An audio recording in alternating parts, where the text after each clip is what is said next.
सध्या मराठवाड्याला भीषण दुष्काळाचा फटका बसतोय। अशातच छत्रपती संभाजीनगरमध्ये चारा अभावी गोशाळा कशा चालवायच्या हा प्रश्न गोशाळा चालकांना पडलाय। संभाजीनगर जिल्ह्यातल्या पारुंडी गावातील पारसनाथ गोशाळा चालकांनी आपल्या घरातले दागिने गहाण ठेवत चारा खरेदी केलाय।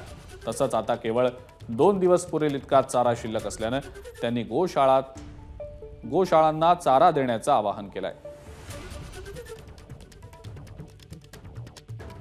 शासनाने गोसेवा आयोग स्थापन करून एक 6-7 वर्ष झाले, ते 6-7 महिने झाले। त्याची काही योजना आतापर्यंत तिकडं यायला वेळ लागेल।